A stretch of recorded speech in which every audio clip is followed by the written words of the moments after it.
رسوله الكريم أما بعد فأعوذ بالله من الشيطان الرجيم بسم الله الرحمن الرحيم رب اشرح لي صدري ويسر لي أمري واحلل عقدة من لساني يفقهوا قولي صدق الله العظيم۔ آج کی نماز تراویح کے اندر قرآن مجید کی ترتیب نزولی کے اعتبار سے 39ویں اور ترتیب توقیفی کے اعتبار سے 7ویں صورت تلاوت کی گئی۔ اس سورہ مبارکہ کے 24 رکوع ہیں اور 206 آیات مبارکہ ہیں۔ اعراف اس سورہ مبارکہ کا نام ہے۔ اعراف جنت دوزخ کے درمیان ایک مقام ہے، اس مقام کا ذکر اس سورہ مبارکہ میں آیا ہے۔ اسی مناسبت سے اس سورہ مبارکہ کا نام سورہ اعراف رکھا گیا ہے۔ ابھی تک جو گفتگو ہم نے سماعت فرمائی اس میں اہل عرب کی اصلاح کا نظام عطا کیا گیا، اہل کتاب کی اصلاح کا نظام عطا کیا گیا، مشرکین مکہ کی اصلاح کی ہدایات دی گئیں اور منافقین کی مذمت بیان کی گئی۔ اب پروردگار عالم یہاں سے آگے جو کلام مقدس ہے اس میں دائرہ کار کو تمام دنیا کی دیگر اقوام کی طرف پھیلایا جا رہا ہے کہ مسلمانوں کے علاوہ، اہل کتاب کے علاوہ دنیا کی دیگر جتنی قومیں ہیں ان قوموں کو قرآن مجید ہدایت کا پیغام سناتا ہے۔ آج ہم نے سورہ اعراف کی جو تلاوت سنی، اس سورہ اعراف میں بنیادی طور پر گزشتہ اقوام کا ذکر ہے، مشرکین کی مذمت ہے، ان کے غلط عقائد کی نفی اور اصلاح ہے۔ ان چند نکات کی صورت میں خلاصہ آپ کی خدمت میں عرض ہے۔ سب سے پہلے پروردگار عالم ابتدائی رکوعات کے اندر اپنی عظیم نعمتوں کو بیان فرماتا ہے۔ اللہ رب العزت کی ایک عظیم نعمت ہے قرآن مجید، جو اللہ رب العزت نے نصیحت بنا کر اپنے نبی صلی اللہ علیہ وآلہ وسلم پر نازل فرمائی اور ہمیں اور تمام دنیا کے انسانوں کو یہ حکم دیا گیا کہ تم اس قرآن مجید پر عمل پیرا ہو جاؤ۔ اصل نیکی اس قرآن پاک پہ چلنا ہے اور یہ نیکیاں روز قیامت ان کا وزن کیا جائے گا۔ قرآن مجید کی اتباع کی نیکی سب سے وزنی ہوگی اور جس کے نیک اعمال وزنی ہو گئے اس کا ٹھکانہ جنت ہے اور وہ فلاح یافتہ لوگوں میں شامل ہوگا۔ جس کے نیک اعمال گھٹ گئے، نیکیوں کا پلڑا ہلکا ہو گیا معاذ اللہ، تو یہ لوگ نقصان اٹھانے والے ہیں اور اللہ کی آیات کا انکار کرنے والے ہیں۔ پروردگار عالم نے انسان کو زمین میں ٹھکانہ عطا فرمایا۔ ہم یہاں رہتے ہیں، بستے ہیں، چلتے پھرتے ہیں، سانس لیتے ہیں، زندگی کی ان تمام نعمتوں سے فائدہ اٹھاتے ہیں۔ یہ زمین پر رہنا، زندگی بسر کرنا، یہ اللہ رب العزت کا بہت بڑا احسان ہے۔ پھر پروردگار عالم نے انسان کو ایک بہترین شکل و صورت میں، بہترین تخلیق کے ساتھ انسان کو وجود بخشا ہے۔ انسان کی جو بہترین تخلیق ہے، یہ بہترین تخلیق بھی پروردگار عالم کا ایک عظیم الشان احسان ہے۔ اور اسی طرح پھر اس کے بعد اگلے رکوع کے اندر اللہ رب العزت نے بطور احسان انسان کے سامنے بیان کیا کہ اے انسان دیکھو، ہم نے تمہیں فرشتوں کا بھی سردار، امام اور مسجود بنا دیا۔ حضرت آدم علیہ السلام کا قصہ ہے کہ کیسے پروردگار عالم نے ان کی تخلیق فرمائی اور ان پر آزمائش آئی، فرشتوں نے ان کو سجدہ بھی کیا، آخر کار شیطان نے ان کو پھسلانے کی کوشش کی، جنت کے ممنوع درخت کا پھل کھایا، پھر زمین پر اتر آئے اور شیطان نے جو سازش وہاں کی، وہ سازش آج تک شیطان اس کام پہ لگا ہوا ہے اور انسانیت کو گمراہ کر رہا ہے۔ حضرت آدم علیہ السلام کی شان بیان کی گئی۔ انسانیت کا مقام یہ ہے کہ خطا انسان سے ہو سکتی ہے، انسان کوئی فرشتہ نہیں ہے، خطا فرشتوں سے نہیں ہوتی، انسان سے خطا ہوتی ہے۔ فرشتے، انسان اور جنات، شیاطین، ان مخلوقات، یہ تین الگ الگ مخلوقات ہیں۔ ان تینوں کا فرق یہ ہے کہ فرشتے خطا سے پاک ہیں، انسان اور جنات سے خطا ہوتی ہے، لیکن فرق یہ ہے کہ انسان خطا سے توبہ کرتا ہے، شیاطین توبہ نہیں کرتے۔ اب انسانوں میں سے بھی جو انسان خطا ہونے کے بعد توبہ نہیں کریں گے تو ان کا شمار نہ انسانوں میں ہوگا، نہ ہی فرشتوں سے افضل مخلوق میں ہوگا، ان کا شمار شیاطین کے اندر ہوگا۔ شیطان نے آج تک توبہ نہ کی، جبکہ حضرت آدم علیہ السلام کی توبہ کا ذکر اللہ رب العزت نے فرمایا کہ دیکھو یہ دعا انہوں نے مانگی، ربنا ظلمنا انفسنا وان لم تغفر لنا وترحمنا لنکونن من الخاسرین۔ حضرت آدم نے بھی یہ دعا مانگی، توبہ کی، حضرت حوا نے بھی یہ دعا مانگی اور توبہ کی۔ معلوم ہوا کہ میاں بیوی دونوں کو اپنی زندگیوں کے اعمال پر اللہ تعالیٰ کے سامنے ندامت کے آنسو بہانے چاہیے، تاکہ زندگی کی گاڑی بہترین رخ پہ چل سکے اور آنے والی ان میاں بیوی کی نسلیں اس گاڑی میں بیٹھ کے سکون سے جنت کی منزل تک پہنچ سکیں۔ تو دونوں نے ربنا ظلمنا، اے اللہ ہم نے اپنی جانوں پہ ظلم کیا، اور اگر تو نے ہمیں معاف نہ کیا، ہم پہ رحم نہ کیا تو ہم یقیناً نقصان اٹھانے والوں میں سے ہو جائیں گے۔ اللہ رب العزت نے بار بار فرمایا یا بنی آدم یا بنی آدم یا بنی آدم یا بنی آدم، 4 مرتبہ اے آدم کی اولاد، اے آدم کے بیٹوں، اے آدم کی نسل، اے آدم کی ذریت۔ پروردگار عالم بار بار خطاب کر کے جو ہمیں تلقین کر رہا ہے، آج اس تلقین کو فیشن کے نام پہ ذبح کیا جا رہا ہے، آج اس تلقین کو ترقی کے نام پر اس کی دھجیاں اڑائی جا رہی ہیں۔ آج نامعلوم کس کس انداز میں پروردگار عالم کے اس محبت بھرے خطاب کی ناشکری کی جا رہی ہے، عملاً اس کا انکار کیا جا رہا ہے۔ اور وہ خطاب کس بارے میں ہے؟ یہ سورہ اعراف آیت نمبر 26 سے جس خطاب کا آغاز ہو رہا ہے، جب ہمیں موقع ملے قرآن کھول کر ہم خود اس کا مشاہدہ فرمائیں، ہم خود اس کی تلاوت کریں، اس کو سمجھیں، اپنی اولادوں کو، اپنے بچوں کو، اپنی بیٹیوں کو یہ رکوع پڑھائیں کہ خالق ہمیں محبت سے کہتا ہے اے اولاد آدم، ہم نے تم پر لباس کو نازل کیا تھا۔ اب دیکھیے انزلنا، اب لباس جو ہم نے پہنا یہ آسمان سے تو نہیں اترا، پھر خالق نے کیوں کہا کہ ہم نے لباس کو تم پر نازل کیا ہے؟ اصل میں یہ محاورہ ہے، کسی چیز کی عظمت کو بیان کرنے کے لیے کہا جاتا ہے کہ ہم نے تم پر یہ چیز نازل کی ہے۔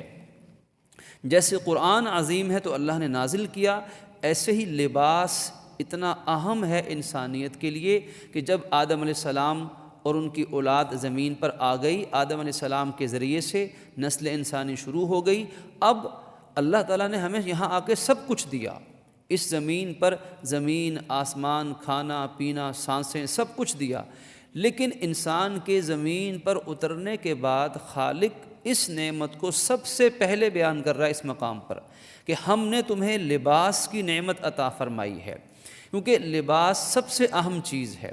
آج بھی شرعی مسئلے کے طور پہ ہم یاد رکھیں کہ ایمان لانے کے بعد سب سے پہلا فرض ہے ستر پوشی، لباس سے اپنے ستر کو چھپانا۔ نماز، روزہ، زکوٰۃ، حج، جہاد، تبلیغ، یہ سب کچھ بعد میں فرض ہوگا۔ جو بندہ مسلمان ہوگا، ایمان لائے گا، اس پر پہلا فرض ایمان کے بعد وہ ہے اپنے ستر کو چھپانا، لباس اس کا ذریعہ ہے۔ تو لباس کی ضرورت و اہمیت ہے، اور لباس کیسا ہونا چاہیے؟ جو انسان کی شرم گاہوں کو ڈھانپے، یعنی ستر پوشی کرنے والا ہو۔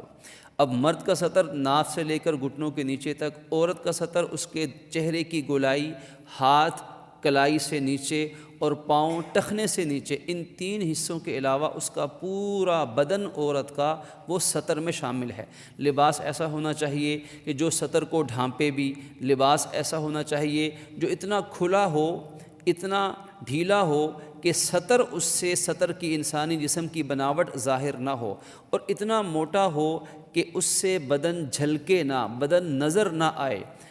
وگرنہ لباس اگر چھوٹا ہے، ستر کو نہیں چھپا رہا، ستر برہنہ ہے، تب بھی حرام ہے، اور اگر لباس پہنا تو ہے لیکن لباس اتنا چست ہے، اتنا ٹائٹ ہے کہ ستر ظاہر ہو رہا ہے، تب بھی وہ برہنہ کے حکم میں ہے، یا اتنا باریک ہے کہ جسم اس سے ڈھل کے نظر آ رہا ہے، تب بھی وہ برہنہ کے حکم میں ہے۔ اسی لیے اللہ کے نبی صلی اللہ علیہ وسلم نے جو وعید بیان فرمائی وہ بڑی سخت ہے کہ ایسی عورتیں اللہ کی ان پر لعنت ہے، جہنم کا ایندھن بنیں گی، جو لباس پہننے کے باوجود برہنہ اور ننگی ہوں گی۔ لباس پہنا ہے لیکن وہ لباس ستر پوشی نہیں کر رہا۔ العاریات الکاسیات، لباس پہن کر بھی بے لباس برہنہ ہیں۔ مائلات، مردوں کی طرف مائل ہوتی ہیں، ممیلات، مردوں کو اپنی طرف مائل کرتی ہیں۔ فرمایا کہ یہ عورتیں، جنت تو دور کی بات ہے، جنت کی خوشبو بھی ان کو نہیں پہنچ سکے گی، اس سے بھی محروم، کیونکہ اللہ تعالیٰ نے جس چیز کو اتنا اہم بیان کیا، لباس، انہوں نے لباس کو کچھ سمجھا ہی نہیں، کچھ فیشن کے نام پر، ترقی کے نام پر، نامعلوم کس کس طریقوں پر اللہ تعالیٰ کی اس نعمت کی ناشکری ہے۔ تو فرمایا دیکھو لباس ہے، اور سب سے بہترین لباس تقویٰ ہے، تو دل کا بھی لباس ہے اور تقویٰ کا بھی لباس ہے اور جسم کا بھی لباس ہے۔ پھر پروردگار عالم فرماتے ہیں کہ شیطان تمہیں بے حیائی اور فحاشی کا حکم دیتا ہے، اور اس کا آغاز بے لباسی سے ہوتا ہے۔ حضرت آدم علیہ السلام کو اس نے پھسلانے کی کوشش کی، اس کا پہلا اثر یہ ہوا کہ لباس اتر گیا۔ اماں حوا اور ابا آدم کا لباس اتر گیا، اور اپنے سطر کو شرم کے مارے چھپانے لگے جنت کے پتوں، درختوں کے پتوں کے ساتھ۔ دنیا میں بھی شیطان اور شیطانی طاقتوں کا سب سے پہلا حملہ اسی چیز پر ہوگا کہ وہ امت مسلمہ کی حیا کے خاتمے کے لیے ان کے لباس کے اوپر اٹیک کریں گے، لباس کو ان کے تبدیل کر دیں گے۔ لباس تبدیل ہوگا، تہذیب بدل جائے گی، نظریہ بدل جائے گا، سوچ بدل جائے گی۔ تو فرمایا کہ شیطان تمہیں جو ہے وہ بے حیائی کا حکم دیتا ہے، جبکہ اللہ رب العزت تمہیں بے حیائی کا حکم نہیں دیتا۔ یہاں مذمت کی گئی ہے مشرکین مکہ کی، جو لباس اتار کر خانہ کعبہ کا طواف کرتے تھے، لباس اتار کر، اور لاجک کیا تھی کہ جی ہمارے یہ جو لباس ہیں، جو کپڑے ہیں، یہ حرام کے پیسوں کے بنے ہوئے ہیں، خانہ کعبہ کا طواف ہم حرام کے پیسوں والے کپڑے سے نہیں کر سکتے۔ یہ لاجک الٹی گنگا بہہ رہی تھی۔ ہونا یہ چاہیے تھا کہ تم حلال کماؤ اور حلال سے، حلال پیسوں سے کپڑے خرید کے پھر طواف کرو۔ جائے کہ تم پہلے ایک غلطی کی کہ حرام کمایا، اس غلطی پہ ایک اور غلطی کی کہ کپڑے اتار کے طواف بیت اللہ شروع کر دیا۔ اللہ اس بے حیائی کا حکم ہرگز نہیں دیتا۔ تو 3 مرتبہ لباس کے بارے میں تاکیدات ہیں، اے بنی آدم کہہ کر، اور 4تھی مرتبہ تاکید کی گئی ہے کہ تم نبی اکرم صلی اللہ علیہ وسلم کی اتباع کرو اور ان کی پیروی کرو، اور جب تم مسجد میں جاؤ تو تم اپنا بہترین لباس پہن کر جاؤ، کھاؤ اور پیو، لیکن تم حد سے آگے مت بڑھو۔ اب مسجد میں آنا، اس میں بڑا اہم مسجد کا ادب ہے کہ اچھا لباس پہن کر انسان مسجد میں حاضر ہو۔ اچھے لباس سے مراد یہ ہے اپنی استطاعت کے مطابق، لاکھوں روپے کا لباس شرط نہیں ہے، لباس ایسا ہو جو انسان اپنی استطاعت کے مطابق باوقار محفل میں پہن کر جا سکے۔ کسی اچھی میٹنگ میں انسان حاضر ہوتا ہے تو اپنے آپ کو سنوار کے جاتا ہے، اچھا لباس پہن کے جاتا ہے، تو پروردگار عالم کی بارگاہ سے بڑی میٹنگ، بڑی بارگاہ اور بڑی ملاقات اور کون سی ہو سکتی ہے؟ تو لہذا حکم ہے کہ جب تم مسجد آؤ تو تم اچھا لباس پہن کر آؤ، صاف ستھرا بھی ہو، ستر پوشی کرنے والا بھی ہو، انسان کی پرسنالٹی کے مطابق بھی ہو، اور وہ اچھا باوقار لباس ہو۔ اسی طرح خالق عز و جل نے پھر فرمایا کہ دیکھو اللہ رب العزت نے ہر امت کے لیے، ہر گروہ کے لیے ایک وقت متعین مقرر کیا ہے۔ جب وہ وقت آ جاتا ہے تو پھر ایک گھڑی بھی، ایک لمحہ بھی آگے پیچھے نہیں ہو سکتا۔ پھر اللہ رب العزت نے مکالمہ بیان فرمایا ہے جہنم والوں کا، جنت والوں کا اور اعراف والوں کا۔ جہنم والے جہنم میں معاذ اللہ جل رہے ہوں گے۔ یہ سورہ مبارکہ اس لحاظ سے اہم ہے کہ اس کے چند رکوعات کے اندر پروردگار عالم نے جہنم کے، جنت کے، اعراف کے حالات کی منظر کشی کی ہے۔ اگر انسان ان آیات کا ترجمہ پڑھے تو یوں لگتا ہے کہ جیسے وہ سارا منظر اس کی آنکھوں کے سامنے گھوم کے چلا گیا ہے۔ فرمایا کہ بے شک جو لوگ ہماری آیات کو جھٹلاتے ہیں، تکبر کرتے ہیں، ان کے لیے آسمان کے دروازے نہیں کھولے جائیں گے، نہ ہی وہ جنت میں جائیں گے اس وقت تک جب تک اونٹ سوئی کے ناکے میں سے نہ گزر جائے۔ اب یہ اللہ نے مثال کیا دی کہ ایک اونٹ ہے، وہ اونٹ کتنا دیو قامت ہے، بڑی قد و کاٹھ والا ہے، جب تک وہ سوئی کے ناکے میں سے نہیں گزرے گا اس وقت تک یہ لوگ جنت میں نہیں جا سکیں گے۔ اور ظاہر ہے کہ اونٹ جیسی مخلوق وہ سوئی کے ناکے میں سے کہاں گزر سکتی ہے، ناممکن ہے۔ تو لہٰذا ان کا جنت میں جانا بھی ناممکن ہے۔ کن کا؟ جو اللہ تعالیٰ کی آیات کو جھٹلاتے ہیں۔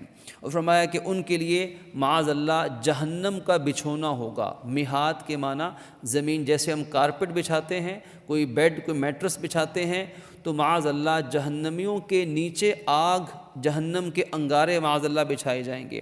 نیچے بھی بچھونے ہوں گے آگ کے، اور ان کے اوپر بھی آگ ہوگی۔ فرمایا کہ ہم ظالموں کا یہی بدلہ دیا کرتے ہیں، لیکن جو لوگ ایمان اور نیک عمل والے ہیں ہم ان پر ان کی طاقت سے زیادہ بوجھ نہیں ڈالتے، یہ جنت والے ہیں، ہمیشہ ان میں رہیں گے۔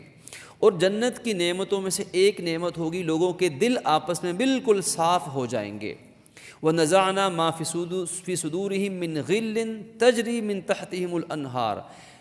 اس کو بھی اللہ نے نعمت بتا، جنت کی نعمت ہے کہ دل آپس میں ایک دوسرے کے بارے میں بالکل صاف شفاف ہو، کوئی گلہ شکوہ، ناراضگی، بغض، کینہ، حسد دل میں نہ ہو۔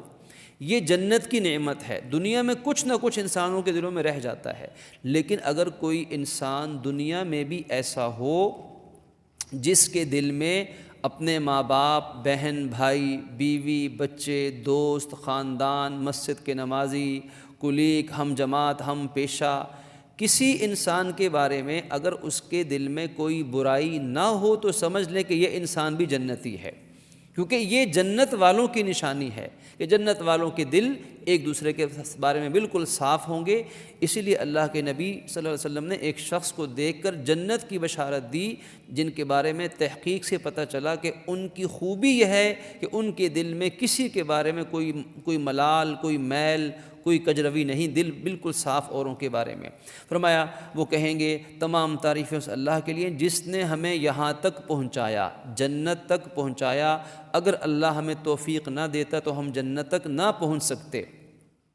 یہ جنت والوں کے احوال کا ذکر ہے۔ وَنَادَى أَصْحَابُ الْجَنَّةِ أَصْحَابَ النَّارِ، جنت والے دوزخیوں سے کہیں کہ دیکھو جو اللہ نے وعدے ہم سے کیے تھے، ہمیں تو وہ سب وعدے پورے ہو گئے، اور دیکھو ہم جنت کے مزے لوٹ رہے ہیں، کیا تم نے بھی جو وعدے اللہ نے تمہارے ساتھ کیے تھے کیا وہ بھی پورے ہوئے؟ وہ وعدے کیا تھے کہ جھوٹ پہ جہنم، رشوت پہ جہنم، ماں باپ کی نافرمانی پہ جہنم، قطع تعلقی پہ جہنم، شراب نوشی پہ جہنم، زنا بدکاری پہ جہنم، آیات کا انکار کرنے پہ جہنم، اسلام سے بھاگنے انکار پہ جہنم، بے دینی، رشوت ستانی، ظلم و ستم پہ جہنم۔ یہ تمام جو گناہ ہیں، کفر اور شرک اور بدعات ہیں، یہ کام تم کرتے تھے اور تمہیں ڈرایا جاتا تھا کہ یہ کام چھوڑ دو، ان کاموں سے باز آ جاؤ ورنہ جہنم کا عذاب تیار ہے۔ تو یہ وعدے تمہارے ساتھ بھی پورے ہوئے یا نہیں ہوئے؟ تو وہ کہیں گے قد وجدنا ما وعدنا ربنا حقا فہل وجدتم ما وعد ربکم حقا قالوا نعم، کہیں گے ہاں ہاں بالکل، جو وعدے ہمارے ساتھ وعیدیں ہوئی تھیں وہ وعیدیں بھی پوری ہو گئی ہیں۔ یہ ان کا آپس میں مکالمہ ہوگا۔ فَأَذَّنَ مُؤَذِّنٌ بَيْنَهُمْ اللَّعْنَةُ اللَّهِ عَلَى الظَّالِمِينَ، یہ ان کی گفتگو کے درمیان میں اللہ کا منادی حائل ہو کر کہے گا کہ اللہ کی لعنت ہے ان تمام ظالموں پر جو لوگوں کو اللہ کی راہ سے روکتے ہیں اور آخرت کا انکار کرتے ہیں۔ ان کے درمیان میں ایک دیوار ہوگی۔ کن کے درمیان میں؟ جنت دوزخ والوں کے درمیان میں۔ اس دیوار میں اس جگہ پر وعلی الاعراف رجال، اس اعراف کے مقام پر کچھ ایسے لوگ ہوں گے یعرفون کلم بسیماہم۔ اب یہ بات ذرا سماعت فرمائیے گا کہ جو اعراف میں کون لوگ ہوں گے؟ جو جہنمیوں اور جنتیوں دونوں کو ان کی علامتوں سے پہچانتے ہوں گے۔ کیا مطلب؟ مفسرین نے فرمایا کہ اس کا مفہوم یہ ہے کہ ایک تو وہ ایمان والے تھے اور وہ جنتیوں کو بھی پہچانتے تھے کہ یہ نیک لوگ ہیں، اور جن کاموں میں یہ لگے ہوئے ہیں نا، یہ جنت والے کام ہیں۔ نماز پڑھ رہے ہیں، صدقہ کر رہے ہیں، سچ بول رہے ہیں، تلاوت کر رہے ہیں، روزے رکھ رہے ہیں، تقوی اختیار کر رہے ہیں، گناہوں سے بچ رہے ہیں، دعائیں مانگ کے اللہ سے توبہ طائب ہو رہے ہیں، دین کے لیے وقت دے رہے ہیں، وہ یہ ان کو دیکھتے تھے لیکن کرتے نہیں تھے ان کے ساتھ، لیکن پہچانتے تھے کہ یہ اچھے لوگ ہیں۔ اسی طرح وہ جہنم والوں کو بھی پہچانتے تھے کہ یہ لوگ کفر کرتے ہیں، شرک کرتے ہیں، گناہ کرتے ہیں، یہ جہنم والے ہیں۔ تو ان کی نشانیاں ان کو دنیا میں پتہ تھیں، لیکن وہ کوئی بہت زیادہ آگے بڑھ کر نیکی کرنے والے لوگ نہیں تھے۔ کیسے لوگ تھے؟ بس تھوڑا سا ریزرو ہی رہتے تھے، جیسے کہ بس ہم زیادہ مذہبی نہیں بنتے، بس ٹھیک ہے نماز روزہ فرض پورا ہو جائے، اس سے آگے کیا مشقت برداشت کرنی۔ نیکی پر قناعت کرتے تھے۔ تو یہ بھی خطرناک بات ہے کہ جو نیکی پہ قناعت کرے گا کہیں اس کی نیکی کم نہ ہو جائے اور گناہ بڑھ نہ جائے۔ اس لیے نیکی پر قناعت نہیں ہے، نیکی جتنے بھی ہو اتنی کم ہے، اور گناہ جتنے بھی کم ہو اتنے زیادہ ہیں۔ اگر یہ سوچ بن جائے تو پھر انسان انشاءاللہ اس کا نام اعمال نیکیوں سے اللہ کی رحمت سے بھر سکتا ہے۔ تو کہا جائے گا وَنَادَوْا أَصْحَابَ الْجَنَّةِ أَنْ سَلَامٌ عَلَيْكُمْ، یہ اعراف والے کہیں گے جنت والو تم پر سلامتی ہو۔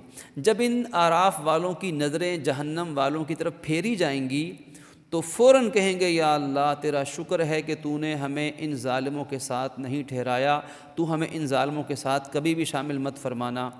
اور وَنَادَى أَصْحَابُ الْأَعْرَافِ رِجَالٍ يَعْرِفُونَهُمْ بِسِيمَاهُمْ، یہ اعراف والے کچھ لوگوں کو جو دنیا میں پہچانتے تھے نشانی سے ان سے کہیں گے کہ ما اغنا عنکم جمعکم وما کنتم تستکبرون، یہ کن سے کہیں گے؟ اعراف والے جہنم والوں سے کہیں گے کہ دیکھو تم دنیا میں تمہارے پاس بڑا مال و دولت تھا، خوب گاڑیاں تھیں، خوب پیسہ تھا، خوب بینک بیلنس تھا، تم بڑے متکبر قسم کے لوگ تھے، جابر قسم کے لوگ تھے، اور تمہارا رہن سہن بڑا عالی شان ہوتا تھا۔ یہ بتاؤ کہ یہ سب چیزیں انہوں نے تمہیں کوئی فائدہ بھی دیا؟ ما اغنا عنکم، یہ تو تمہارے کسی کام کو نہیں آئیں، تم تو آج جہنم میں سڑ رہے ہو، جہنم میں آگ بھگت رہے ہو، تو یہ تمہاری سب چیزیں کہاں گئی؟ اہؤلاء الذین اقسمتم لا ینالہم اللہ برحمہ، اچھا وہ لوگ کہاں ہیں جن لوگوں کے بارے میں تم قسمیں اٹھا اٹھا کے دعوے کرتے تھے کہ اللہ ان پہ رحمت نہیں فرمائے گا؟ یعنی یہ جو متکبر لوگ تھے، یہ نیک لوگوں کے بارے میں جو دیندار تھے، نمازی تھے، اور اللہ سے تعالیٰ سے ڈرنے والے تھے، یہ ان دیندار لوگوں پر یہ دعوے کرتے تھے کہ یہ جنت میں نہیں جا سکتے۔ تو یہ پوچھیں کہ بتاؤ تمہارے یہ دعوے کہاں گئے؟ اور ان سب سے کہا جائے گا، ان بندوں سے جو نیک ہوں گے، کہ تم جنت میں داخل ہو جاؤ، تم پر نہ کوئی خوف ہوگا اور نہ تم غمزدہ ہوگے۔ جہنم والے جنت والوں سے کہیں گے کہ ہم پر پانی کا ایک قطرہ ہی بہا دو، جنت میں سے ایک گھونٹ ہمیں پانی کا پلا دو۔ تو وہ جواب دیں گے کہ اللہ رب العزت نے یہ سب جنت کی نعمتیں تم پر حرام کر دی ہیں، تم اللہ کے دین کو مذاق بناتے تھے، کھیل تماشا بناتے تھے، اور تمہیں دنیا کی دولت نے، دنیا کی زندگی نے تمہیں دھوکے میں ڈال رکھا تھا۔ جیسے فَالْيَوْمَ نَنْسَاهُمْ كَمَا نَسُوا لِقَاءَ يَوْمِهِمْ، تو جیسے انہوں نے آج کے اس قیامت کے بعد کی زندگی کو بھلا دیا تھا، ایسے آج ہم تمہیں اب بھلا دیں گے، یعنی تمہاری اب یہ کوئی چیز، کوئی دعا قبول نہیں ہو سکتی۔ تو یہ مکالمہ جنت، جہنم اور اعراف والوں کا اللہ رب العزت نے بیان فرمایا۔ پھر اس کے بعد پروردگار عالم اپنی قدرت کے دلائل کو بیان فرماتے ہیں۔ آسمان اللہ تعالیٰ کی قدرت کی دلیل، اللہ کا عرش بہترین دلیل، رات دن کا آنا جانا، سورج اور چاند کی تخلیق، ہواؤں کا چلنا، نباتات کا زمین سے اگنا، یہ سب اللہ رب العزت کی اور اس کے علاوہ دلائل قدرت ہیں۔ پھر پروردگار عالم نے 5 قوموں کا ذکر فرمایا۔ حضرت نوح علیہ السلام کی قوم، حضرت قوم سمود، قوم عاد، قوم لوط اور قوم شعیب علیہم السلام، ان 5 انبیاء کی قوموں کا ذکر یہاں بطور عبرت کے کیا۔ اور اگر ہم ابتدا سے قرآن پڑھیں تو یہاں پر ان 5 قوموں کا ذکر سب سے تفصیل سے زیادہ کیا گیا ہے، اور ان میں بھی حضرت موسیٰ علیہ السلام کی قوم کا ذکر سب سے زیادہ کیا گیا ہے۔ اور حضرت موسیٰ علیہ السلام کا فرعون کو دعوت دینا، فرعون کا غرق ہونا، پھر آپ کا اپنی قوم کو لے کر چلے جانا، مصر کا فتح ہو جانا، پھر قوم کو حکم ہونا کہ تم قوم جبابرہ کے خلاف جہاد کرو، قوم کا انکار کرنا۔ وہاں ایک شخص تھا، اس کا نام تھا بلعم بن باعورہ، یہ بڑا عبادت گزار نیک متقی شخص تھا۔ یہ اب وہ جو قوم تھی جس قوم کے خلاف قوم موسیٰ کو جہاد کا حکم تھا، وہ یہ جو کافر قوم تھی، یہ قوم چلی گئی اس صوفی بزرگ کے پاس اور جا کر اس کو کہا کہ تم موسیٰ اور ان کی قوم کے خلاف بد دعا کرو، کیونکہ اللہ تمہاری ہر دعا قبول کرتا ہے، تم مستجاب الدعوات ہو۔ پہلے تو اس نے انکار کیا، اس نے کہا کہ میں نہیں دعا کرتا، بد دعا کرتا قوم موسیٰ اور موسیٰ علیہ السلام کے لیے، میں کیوں دعا کروں؟ لیکن اس قوم نے اس کو رشوت پیش کی، اس کو لالچ دیا، اس کی اس کمزوری سے فائدہ اٹھایا۔ جب اس کے سامنے رشوت آئی تو رال ٹپکنے لگ گئی اور اس نے حضرت موسیٰ علیہ السلام اور ان کی قوم کے لیے بد دعا کرنے کے لیے ہاتھ اٹھا لیے۔ بک گیا انسان کا ایمان، بڑا دنیا کی لالچ اور دولت بڑی خطرناک چیز ہے، بڑے بڑے بک جاتے ہیں۔ لیکن اللہ کی شان، اس بلعم بن باعورہ نے جب دعا کے لیے لب کھولے ان کے خلاف، تو وہ دعا بجائے موسیٰ اور قوم موسیٰ کے بارے میں ہونے کے، وہ الفاظ اس کے اپنے بارے میں بد دعا کے نکلنے لگ گئے۔ اس کی زبان کتے کی طرح باہر نکل آئی۔ قرآن کہتا ہے جیسے کتا ہانپتا ہے، اس کا منہ کھلا ہوتا ہے، زبان باہر نکلی ہوتی ہے، اس بندے کی یہ کیفیت ہو گئی اور اس بد دعا سے یہ ہلاک ہوا، اور وہ قوم جو بدبخت قوم تھی وہ قوم بھی ہلاک ہو گئی۔ تو یہ نتیجہ ہے رشوت کا، یہ انجام ہے لالچ کا، یہ انجام ہے اللہ کے نبی کے خلاف چلنے کا۔ تو بلعم بن باعورہ کا یہاں ذکر آیا بطور عبرت کے، اور اسی طرح پروردگار عالم نے عہد الست کا ذکر کیا کہ ہم نے تمہیں جب روحوں کا جہان تھا، یہاں یہ بات ضمنی طور پہ ہم سمجھ لیں کہ پروردگار عالم نے کئی جہان بنائے، ایک عالم ارواح ہے، ایک عالم دنیا ہے، ایک رحم مادر ہے، ایک عالم برزخ ہے، ایک قیامت ہے، ایک عالم آخرت ہے۔ عالم ارواح سے مراد روحوں کا جہاں، جہاں انسان دنیا میں آنے سے پہلے ان سب انسانوں کی روحیں وہاں موجود ہیں۔ قیامت تک جتنے انسان آئیں گے ان سب کی روحیں اب اس وقت بھی وہاں موجود ہیں روحوں کے جہان کے اندر۔ اور انسان جب مرتا ہے، مرنے کے بعد اس کی روح وہاں منتقل ہوتی ہے، تعلق بدن سے رہتا ہے۔ قبر میں کسی بھی کیفیت میں اس پہ عذاب اور ثواب آئے تو روح کو ملتا ہے، روح کی وجہ سے بدن تک پہنچتا ہے۔ یہ عالم ارواح ہے۔ پھر انسان دنیا میں آتا ہے، والدہ کے رحم میں آتا ہے، دنیا میں زندگی گزارتا ہے، مر جاتا ہے۔ مرنے کے بعد کا جو قیامت، مرنے سے لے کر قیامت تک جو وقفہ ہے، یہ عالم برزخ ہے۔ پھر قیامت قائم ہوگی، قیامت کے حساب و کتاب کے بعد عالم آخرت، ہمیشہ ہمیشہ کی زندگی شروع ہو جائے گی۔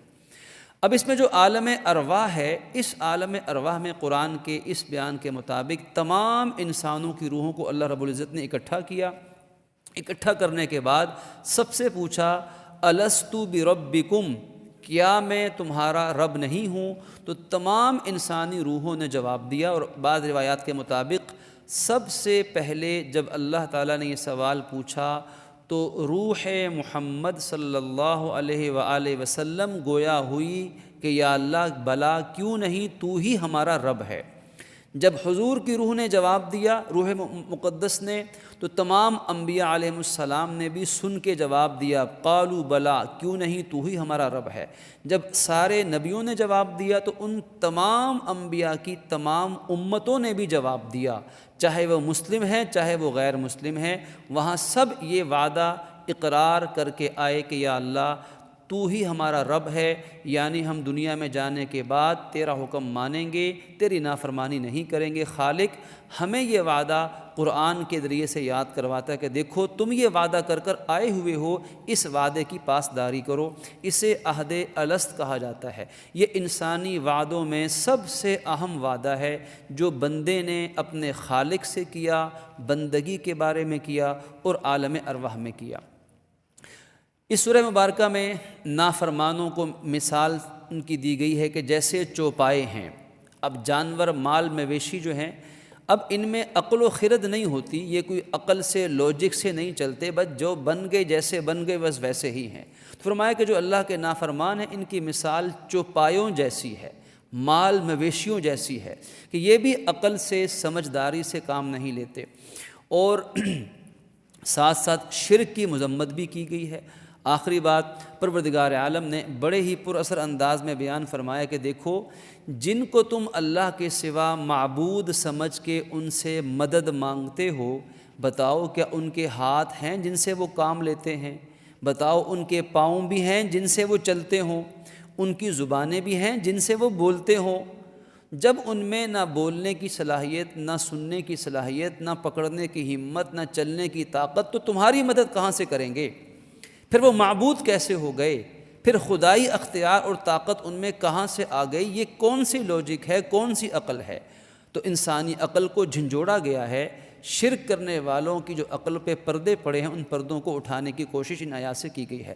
آخر میں فرمایا گیا کہ جہنم اور قیامت کے جو منظر ہیں یہ تو ہم نے سن لیے، لیکن قیامت کب آئے گی؟ مشرکین مکہ کا ایک اکثر سوال ہوتا تھا کہ بتائیں جس قیامت کے بارے میں آپ بات کرتے ہیں، جہنم ہے، جنت ہے، یہ سب قصے ہیں، یہ آئیں گے کب؟ قیامت آنی کب ہے؟ تو جواب دیا کہ قیامت کا علم اس قیامت لانے والی ذات کو ہی پتہ ہے کہ قیامت کب آنی ہے، اللہ رب العزت کے سوا کسی کو نہیں پتہ قیامت کب آئے گی۔ ہاں علامات ہیں، نشانیاں ہیں، وہ سب بتا دی گئی ہیں، لیکن ایگزیکٹ ٹائم، پورا وقت، گھڑی، منٹ، دن، لمحہ، سال، تاریخ، یہ اللہ تعالیٰ کے سوا کسی کو علم نہیں ہے۔ آخر میں قرآن مجید کی عظمت کو بیان کیا گیا ہے۔ اللہ رب العزت اپنی رحمت سے سورہ اعراف اور پورے قرآن مجید کو ہمیں اسی طرح صحیح معنی میں سمجھنے اور ایک ایک آیت کے معنی پہ غور و فکر کر کے ہمیں صحیح معنی میں اس پہ عمل کی توفیق عطا فرمائے۔ وآخر دعوانا ان الحمد للہ رب العالمین۔ الحمد للہ رب العالمین والعاقبۃ للمتقین والصلاة والسلام علی رسولہ محمد وآلہ واصحابہ اجمعین۔ یا رب العالمین، اپنی رحمت سے ہماری خطاؤں کو معاف فرما دیجیے، ہماری حاضری قبول فرما لیجیے، قرآن مجید سننا سنانا قبول فرما لیجیے، ہمارے سینوں کو قرآن مجید کے لیے کشادہ فرما دیجیے۔ یا اللہ، ہمیں ہماری نسلوں کو قرآن مجید یاد کرنے، پڑھنے، سمجھنے، عمل کرنے اور زندگی بھر اس قرآن کے پیغام کو پوری دنیا میں عام کرنے کی ہمیں توفیق عطا فرما دیجیے، اور اس کی برکت سے ہمارے دنیا اور آخرت کے مسائل کو حل فرما دیجیے، حاجات کو پورا فرما دیجیے، مظلوموں کی مدد فرما دیجیے۔ یا اللہ، غزہ فلسطین کے مسلمانوں کی داد رسی فرما دیجیے۔ ماہ مبارک کا جتنا عرصہ باقی ہے، یا اللہ، ہمیں ادب و احترام سے اپنے حکم اور اپنے نبی صلی اللہ علیہ وآلہ وسلم کی سنت کے مطابق گزارنے کی توفیق عطا فرمائی۔ حرمین شریفین کی حاضری، مقبول اور باادب حاضری، وہاں کا اعتکاف ہم سب کو یا اللہ نصیب فرما دیجیے۔ وصلی اللہ تعالی علی رسول خیر خلقہ محمد وآلہ واصحابہ اجمعین۔ آمین وبرحمتک یا ارحم الراحمین۔